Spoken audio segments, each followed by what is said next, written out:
you getting this? Mwamva?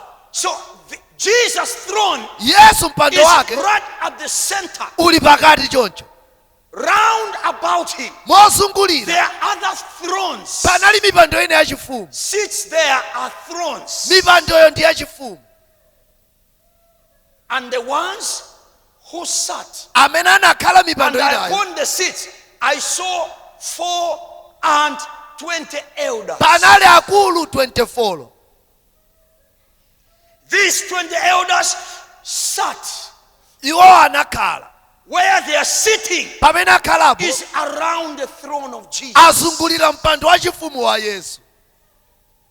In other words, Kunena kwina, elders akulu have got smaller thrones aliso ndi mipando yawo to the yachifumu. throne where Jesus is sat. Mozungulira mpando waukulu wachifumu That's wa Yesu. why they all bow down Chifukwa and chake they onse had their heads crowns of gold, and they will put them down to the throne, to amalambira one throne. ku mpando umodzi Do you wachifumu. know what he's telling you? Akunena chani? If an elder in the spirit Ngati wamkulu mu uzimu bow down to the throne where I'm sitting, akugwadira pa mpando wa umene what is a ndakhala. throne Mpando ndi in this otani life moyo uno that can refuse to bow? umene ungakano ndigwadira. What is a throne that is challenging your throne? Ngati You know mpando what? You wina can wakumwamba give mpando. up because you don't know the throne you are seated Iwo on. ukhoza unena ndalephere fa You may sukudziwa think mpando your throne is umene wakhala. nothing Ukhoza kuona ngati because you mpando don't know your wako throne ndiwawamba. yet. Sukudziwa bwino mpando When I wako. say set your throne, Tikatika I'm not mpando just wako calling any other cheap throne. si mpando waung'ono. Go with the throne of Christ. Pa mpando wa Khristu In every place you go, kulikonse ungapite every unyamule. company you enter, Kampani iliyonse every ungapite. business you start, Business there ungayamba. should be a proclamation before you get it. Udzilengeza Here usanapite. comes a king. Akubwera I mfumu. am ordained to rule. Ndayikidwa Are you ndilamulo. getting this? Mwamva. That's what God is expecting us. Chimene Mulungu akuyembekezera. In heaven, before God, Pamaso pa it Mulungu. is done. Kumwamba zinatheka kale. What is remaining Chotsalira are kings. ndi mafumuwo. What we call here is what we call legal aspects Apa pamene of mati understanding things of the spirit. zololedwa pamaso pa When we Mulungu. say legal aspects, Tikati we zololedwa look at what is established before God. timaona zimene zili zachikhalire pamaso pa Mulungu. That's what we call legal. Ndiye timati zololedwa pamaso That's pa. where we capture truth. Pamene timapeza choonadi. Truth is not what is happening to you. Choonadi si chimene Truth is chikuchitika what pano God chanu. is saying. Choonadi chimene Mulungu It is not anena. how you are feeling. Si You mmene ukumvera may iwe. have malaria. Ukhoza You khala may ndi be malungo. sick. Ukhoza khala ukudwala. Truth says Choonadi chimati you are healed. wachira. Now, before the justice Pamaso pa mpando wa and the choonadi reality, ndi chenicheni. there is the workings of the Spirit with you. Pamakhala machitachita mzimu ndi That's moyo where wako. people fail. Pamene anthu amalephera. There are those people Alipo who anthu shout amene on amafuwula what is true before God, pa choonadi cha but pamaso they pa don't Mulungu. see it in their lives. Koma si chioneka Because pamaso what pa. is true before God, Choonadi it pamaso does pa not Mulungu. mean it's vitally Ndiye sindiye kuti real in your life. sindiye kuti chiyamba kale kugwira pa moyo wako.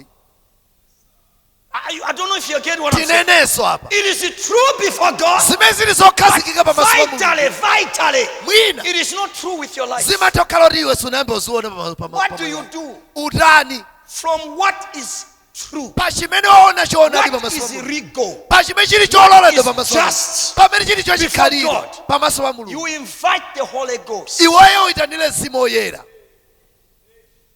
the Spirit of the living God, Unene kuti Mzimu wa Mulungu as you journey out, pamene ndikuyenda nanu. provided you understand very well. Iweyo ngati I am ukudziwani. a king before God, Ndine mfumu pamaso and pa I'm Mulungu. meant to rule. Ndikuyeneka ndilamulire. You come out from the presence of God Ukamachoka pamaso pa Mulungu. with that identity. Ukhale ukudziona But it choncho. won't just happen. Koma suli You work zingochitika. together with the Spirit of God Uyeneka uyende ndi Mzimu wa Mulungu. in order to see Kuti ukaone that which you have seen in the Spirit kukwaniritsa kwa chimene ona mu Mzimu. as a reality of your life, Sikukhala zenizeni pa or moyo wako. working in your life. Sikuchitikanso pa moyo That wako. part we call it vital aspect. Gawo ili timati kuonekera kwa pa moyo wako. So there is a legal aspect Pali mbali imene of the yololedwa truth of God. ya choonadi. The legal aspect, Gawo we are lololedwa looking at what is true before God. ndi chimene Mulungu akhazikitsa. But the vital aspect, komano chimene we are ungachiona looking at what is true tikunena in choonadi our life, chimene chikuchitika ndi which moyo wako agrees chimene with what chikugwirizana is true ndi choonadi cha mulungu with God. choonadi cha mulungu And for a man to attain kuti no iweyo a ngati vital aspect, za moyo there wako is a need zifanane ndi for za a man usiku to work zimeneko chitekena together with the kake Spirit, limodzi ndi mzimu wa so mulungu that what he sees, kuti chimene ona what mu he has usiku known, chimene chili is a chachikhalire reality pamoyo in his life. chikhalenso chimene chikuchitika pa moyo wako zifanane. Now, do you know where now we are missing? We are not missing as a church. So, of course, in other places, they don't know the legal aspect. ambiri sadziwa kuti kodi wa mulungu zachikhalire ndi zili zokhudza ife You follow what I'm saying? mwamva They have no clue of what is sadziwa legal, kodi choonadi chimene of mulungu what akhazikika is ndi true in their lives. chakulamulira kwanga ndi chiti Because they ambiri have never sadziwa seen what is there in heaven. sanaone kumwamba What is zili it that bwanji is in the mind of God? for their sanaone lives? m'maganizo a mulungu What is muli the chani will of God in this matter? cholinga cha mulungu pa moyo wanga ndi chani They have never seen it. ambiri So they sanachita discuss things ndi according to amakambirana the zinthu feelings and experiences of men. monga mmene moyo wawo ukuyendera pano pa If dziko they feel in this way, that's what they discuss. akamaona Let zikuyenda me tell chonchi you what, ndi you mmene will never amakambirana be a man that changes things. sudzasintha zinthu If iweyo that is your approach of the Bible, ngati iwe baibulo if that mangolonda is your mmene moyo wako approach of your ukuyendera Christianity, ngati chikhristu we chako come from the legal aspect. tikuti uchokera ku chimene mulungu ayika Because chachikhalire feelings are bound to change. iweyo mmene ukumvera Anything zikhozosintha in the physical is bound to change. kalikonse ka dziko kamasintha Oh my God. Oh my God. Let me show you this before. Because this is very important. ndikuonetseni ichi chofunikira In the mumvetsetse second Corinthians, 2 akorinto chapter 3, 3 chapter 4, sorry. 4 The very last verse. vesi Let me yomaliza just get it to you. Let me just get it to you. Mantas kataya. Rehena makuyubuza. Kiata kiontas ketia. Oh, verse 18. Yes, I was right. 18. I wanted to say that. Verse 18. 18. Look at verse 18. Listen to me. mverani Something will happen to our life. china chake chichitika If ndi you moyo follow me wanu very well. mukangotsatira bwino apapa Are you getting what I'm saying? mwamva He says, while we look not pausayang'ana at the things which are pa seen, zinthu zimene zimaonekazi who is going to stop seeing amene what atasiye kuyang'ana Physical. ndi ndani you? ndiweyo It's your personal responsibility ndi udindo to wako look at the things that are visible kuyang'ana and zooneka consider them nothing, kuzoona ngati so sikanthu that they don't speak anything to you. kuti While zisakuyankhule we look not, it's not like they will not be there. sitipenya zimene But zikuoneka we will deliberately and intentionally daladala mwakufuna say to kwake ourselves, that is not me. tiona kuti izo What I'm zochitikazo feeling now is si not me. mmene What ndikuferamu I'm passing si through is not me. ndikudutsa What mosi is si going on? What is happening now is not me. sikuchitikazi sine Are you following what I'm saying? sitiyang'ana sikuchitikazo If you look at Romans, I'm coming there. tibwereranso If apo you look at Romans chapter 4, aloma 4 go to verse 17. Let's Verse read ya 17. Going downwards. titsike I'll be very m'musi fast on this part. ndiyankhula izi I just mwachalo want to drop a bomb, a ndikufuna nuclear one, ndikuponyereni and bomba let it mulilandire explode in your spirit. liphulike mwa inuyo You know there is a ministration pali utumiki wa mawu to make you cry. umakupangitsa ulire Alone, weka alone, you are Weka, driving, weka.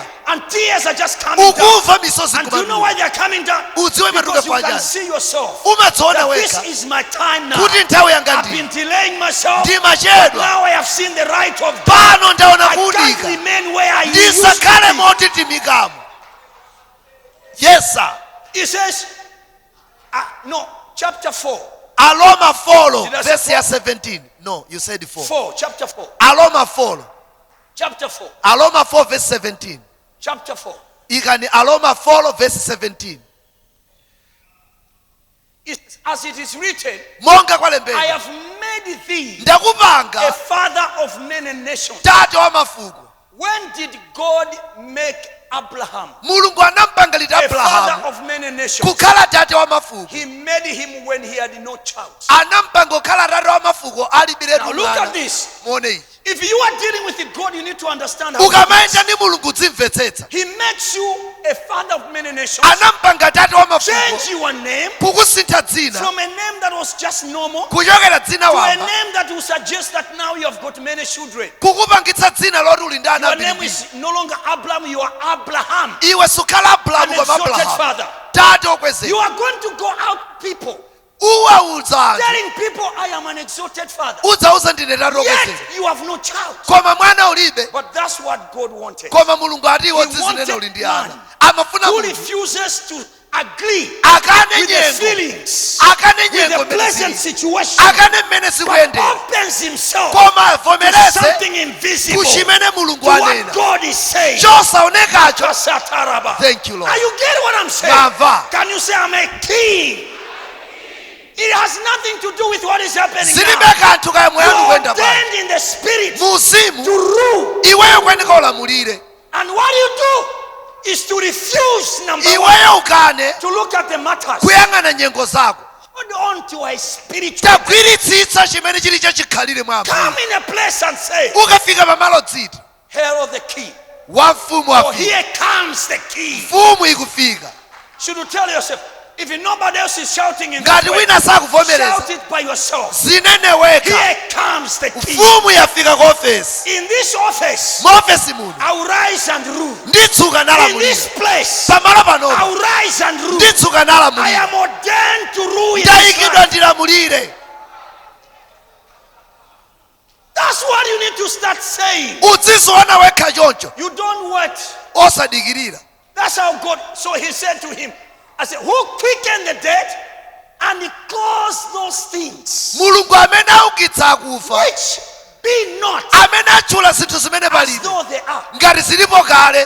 In other words, God says to you, Mulungu amakuza kuti when I'm calling them ndikamazitchula in the visible, in this physical mu world, moyo in uno the visible world, zimene they ndizichula won't be there. mu moyo uno zimakhala palibepo. But don't doubt, Usakayika because you can't see it. chifukwa I sukuziona. call things Ine ndimayitana zinthu zimene which palibe. be not Zinthu zimene palibe as though they were. ndimaziyitana ngati zilipo I kale. will cause something for you Ndikuyitanira which chinthu is not there. chimene palibepo sukuchionayi. Chikusiyana ndi nyengo yako. In other words, what he's telling you, Mulungu akuti what he was telling Abraham, amamuza Abrahamu. anytime you call yourself exalted father, Iwe ukamati tate okwezeka in the realm of the spirit, mu uzimu is a shout. ukufuula.